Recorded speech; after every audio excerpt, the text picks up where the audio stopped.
Fala pessoal, bom dia, espero que estejam todos bem. Vamos começar a refletir sobre o capítulo 4, a maldade humana. Vamos resgatar a mensagem principal do capítulo 3. Basicamente o seguinte: por que Deus tenta tanto intervir nas nossas vidas? Porque todo momento Ele está nos falando algo, né? Porque basicamente usamos mal o nosso livre-arbítrio, tá? Ou seja, fazemos escolhas equivocadas, fazemos más escolhas durante a nossa vida. Bom, qual o problema disso? Principalmente no mundo de hoje. Aqui, pouca gente pensa assim. A maioria das pessoas acha que elas não fazem escolhas más. Tá? Tem pessoa que nem acha que existe bem e mal.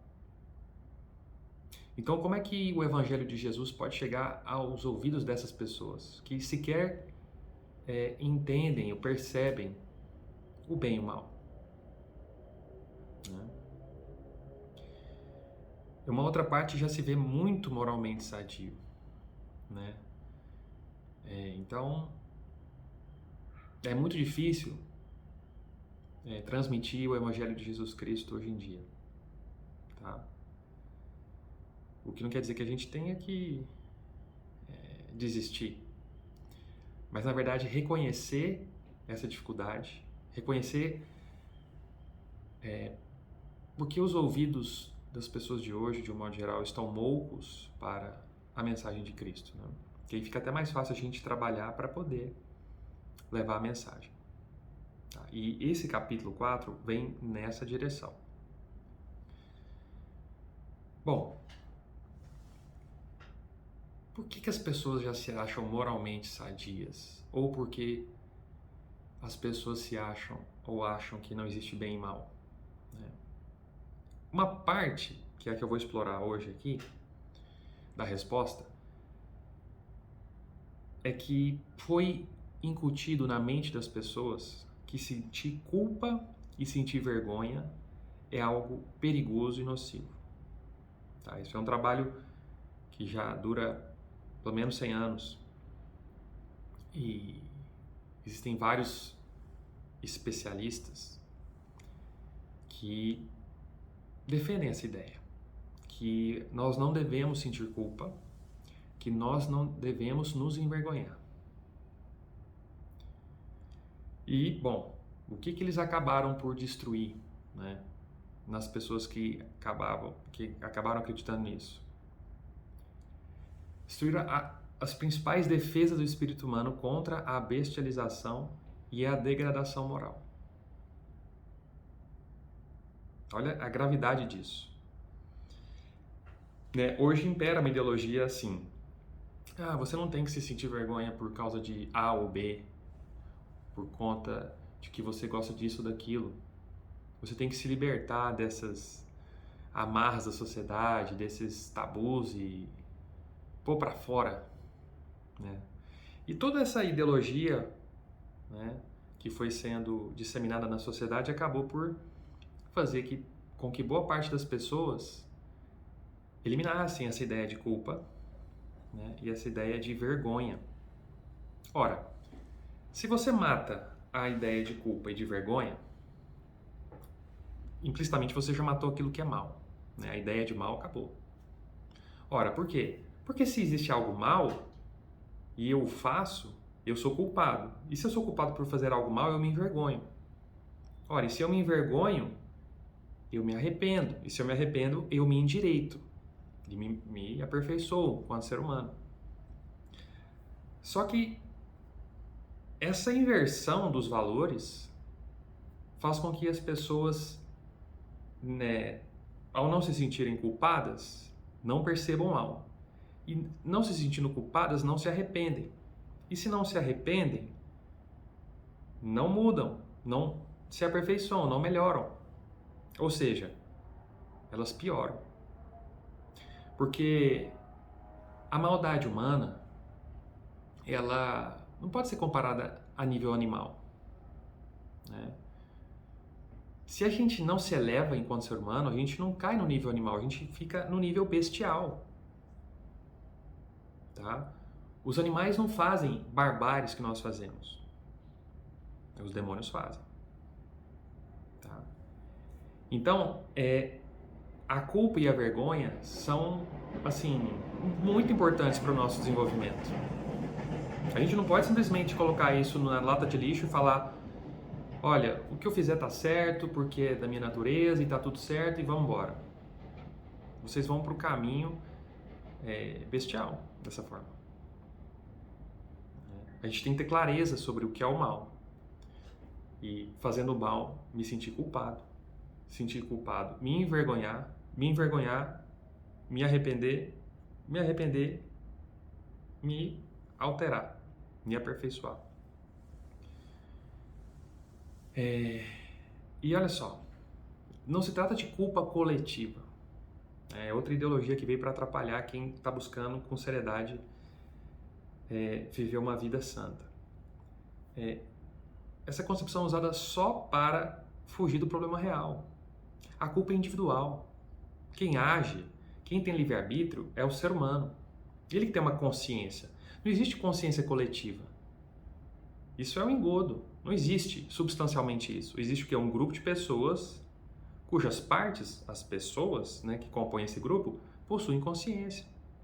E é um ato deliberado dessas milhares de consciências que formam um grupo que podem acertar ou errar. Né? E que, portanto, é somente esses fragmentos desse grupo, ou seja, as pessoas, que podem se sentir culpadas, que podem se arrepender, que podem se envergonhar. Não é o grupo. Aliás, essa ideologia da culpa coletiva, da responsabilidade coletiva é usada, na verdade, para fins políticos. Né? Não é tão difícil perceber aonde você deságua ao você abolir essa ideia da responsabilidade individual e cair nessa coletiva. Ora, se na verdade a culpa é coletiva, eu tenho que mudar o coletivo, eu tenho que mudar a sociedade. Para que eu possa fazer isso, eu tenho que ser muito poderoso. Então é uma tentativa de justificar moralmente a concentração de poder numa pessoa ou num grupo. Ora, e uma vez que você permitiu que essa pessoa, esse grupo fiquem extremamente poderosos a ponto de moldar a sociedade dentro da sua concepção, bom, parece que você já consentiu com uma ditadura, tá? Então, não cai nessas balelas, tá? A questão é individual, tá? A consciência é individual. Então, a culpa é individual, a vergonha é individual. E assim a gente, com muito pouco recurso, sem precisar de tanto poder, a gente vai alterando a nós mesmos. Vai nos endireitando a nós mesmos. Tá? Bom, e de onde advém a culpa? Bom, a culpa advém do pecado.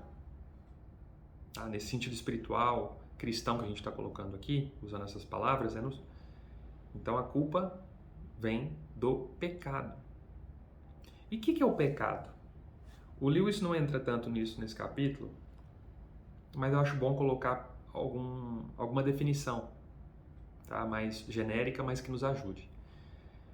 Gente, o pecado é um pensamento, né? Qualquer pensamento, ato ou palavra que contrarie intrinsecamente a razão pelo qual fomos criados. Tá? Se você pensar numa coisa que contraria a missão sua aqui, que Deus te colocou aqui, que no fundo é amar a Deus, dar glória a Deus, se santificar, é um pecado. E diferentemente do que pensava Nietzsche, que não, o pecado é uma palavra, ou seja, não tem substância, é só um termo. É uma palavra criada para impedir com que as pessoas tivessem prazer, né? Que impedisse as pessoas de fruírem os prazeres da carne, etc. Tipo, vocês cristãos, vocês católicos são malvados, porque vocês não querem que as pessoas sintam prazer, etc. Não tem nada disso. Tá? O pecado é um veneno para a alma, porque ele é uma ação, um ato, um pensamento que vai na direção oposta daquilo para o qual você foi criado. É igual pegar um carro que foi criado para andar na rua e colocar ele, por exemplo, no lago. não vai dar certo, ele vai estragar. Da mesma maneira que o carro, só que claro, com as devidas proporções colocadas, nós fomos feitos para uma razão. E aquilo que atenta a essa razão é ruim para nós. E é isso a gente chama de pecado. Tá? Então, finalizando, porque eu não quero alongar muito o vídeo, a gente precisa urgentemente recuperar de maneira verdadeira, genuína, profunda, as concepções de pecado, de culpa, de vergonha, de arrependimento e de mudança interior como consequência dessas coisas.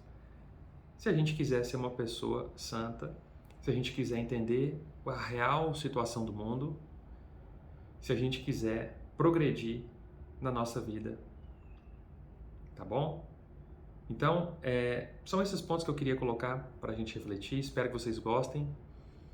E assim que possível eu vou colocar mais um vídeo sobre o próximo capítulo do livro. Se vocês quiserem fazer algum comentário, alguma pergunta sobre esse assunto que eu trouxe, fiquem à vontade para comentar. Um grande abraço, fiquem com Deus.